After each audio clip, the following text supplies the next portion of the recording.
Eu sou Flávio Machado, criador desse canal, e hoje você terá mais um vídeo da série de resumos e histórias que vão inspirar a sua vida. Acompanhe nossa série de microbooks e desfrute de momentos prazerosos que vão elevar seu nível de conhecimento e autoestima. Neste inspirador vídeo da série mostraremos o resumo do livro Fatos e Falácias da Economia de Thomas Sowell. Antes de desfrutar deste microbook, deixe seu like para fortalecer o canal, ative o sininho para receber os próximos microbooks e se inscreva no canal. Na descrição do vídeo você vai encontrar links que podem te ajudar a melhorar seu estilo de vida. Bora para o vídeo logo após a vinheta.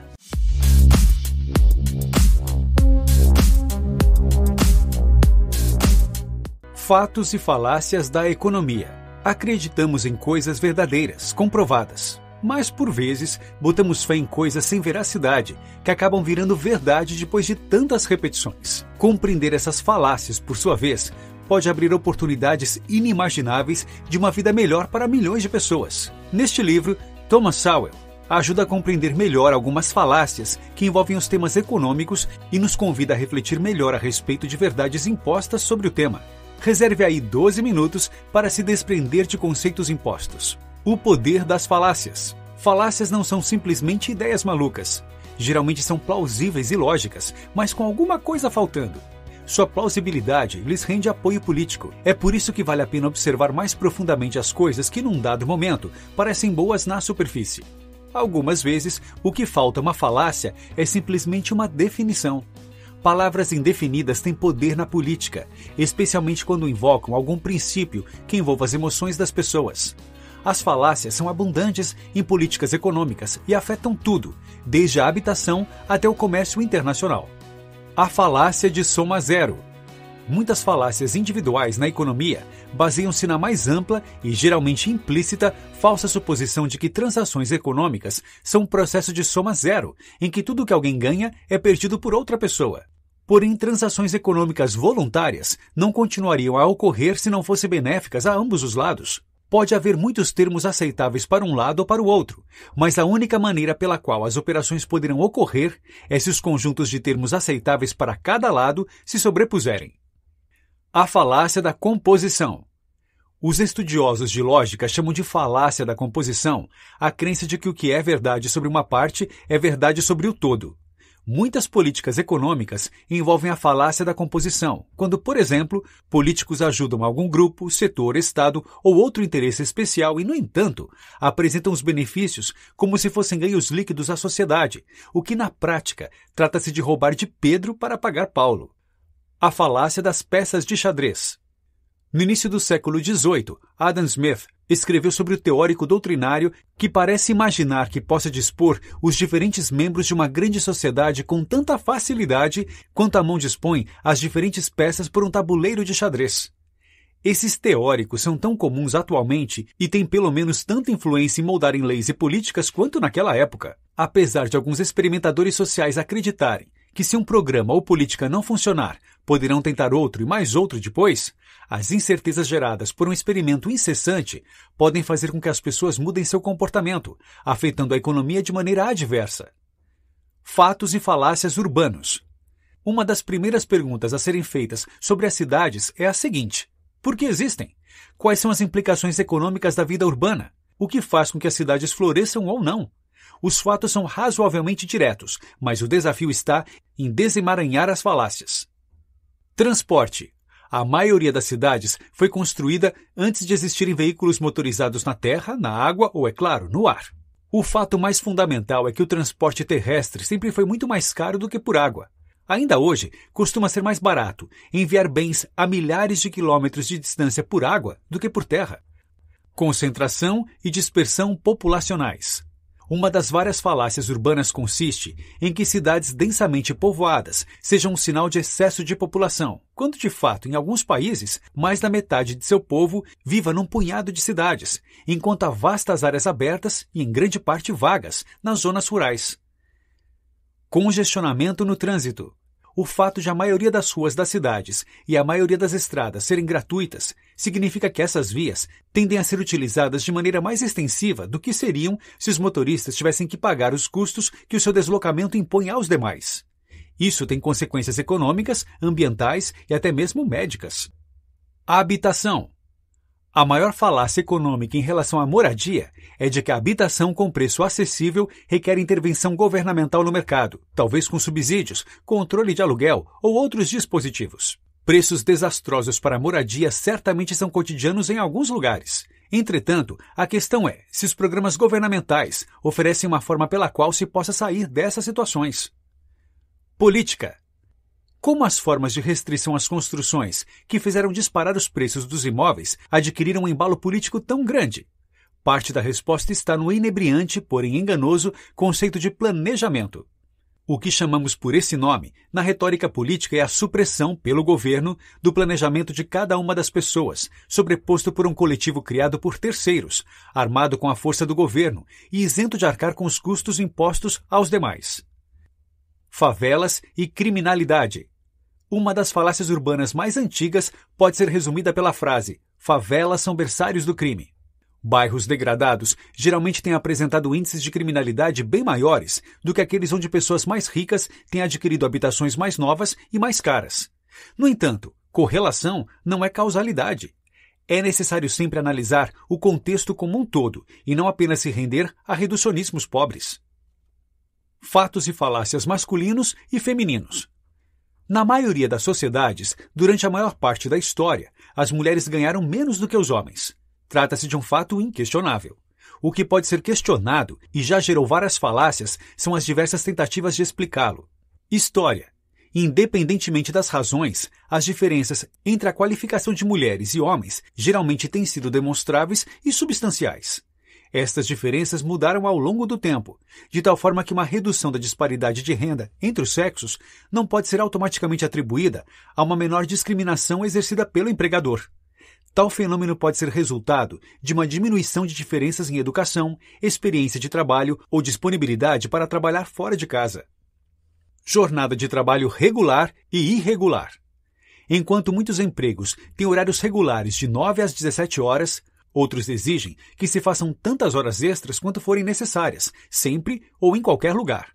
Na prática, como as mulheres mais frequentemente do que os homens carregam o ônus das responsabilidades pelos filhos e do cuidado com a casa, as carreiras que envolvem uma grande carga de trabalho à noite e aos fins de semana são menos atraentes para elas.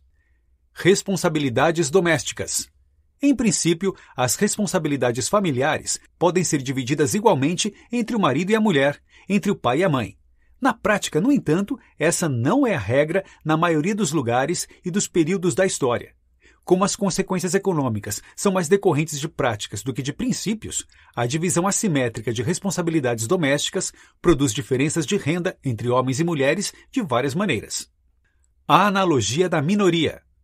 Muitas pessoas já fizeram analogias entre a situação das mulheres e a de minorias pobres, diante do argumento de que as disparidades de renda nos dois casos se devem à discriminação por parte do empregador. Mas existem diferenças fundamentais entre as circunstâncias das mulheres e as de minorias, que afetam tanto a análise quanto as políticas públicas. Não é uma comparação simples e, quando feita, ela implica em reducionismos descontextualizados. Fatos e falácias relacionados à renda. Algumas das maiores falácias quanto a esse tema com relação ao cenário norte-americano. 1. Exceto pelos ricos, a renda dos norte-americanos se estagnou por vários anos. 2. A classe média norte-americana tem diminuído. 3. Ao longo dos anos, os pobres têm ficado mais pobres. 4. Os executivos ganham muito em detrimento tanto dos acionistas quanto dos consumidores. Renda domiciliar. As comparações que utilizam dados sobre a renda domiciliar são indicadores muito menos confiáveis de padrões de vida do que os dados sobre renda individual, porque os domicílios variam em tamanho, enquanto o indivíduo sempre significa uma pessoa. Renda dos trabalhadores. No caso de estatísticas que afirmam que a renda dos trabalhadores não aumentou de maneira significativa ou em termos absolutos ao longo dos anos, estes dados excluem o valor de direitos trabalhistas, que tem representado uma parte cada vez maior da remuneração de empregados ao longo dos anos. Desigualdade de renda. No fim das contas, estamos preocupados com pessoas, principalmente com o padrão de vida delas, em vez de com categorias estatísticas. Como os prósperos e os ricos podem cuidar de si, há um foco especial nas pessoas com renda modesta ou baixa. Apesar de tudo isso parecer óbvio, houve muita habilidade para tramar escândalos estatísticos que têm pouco ou nada a ver com o padrão de vida de seres humanos reais, de carne e osso. Fatos e falácias raciais.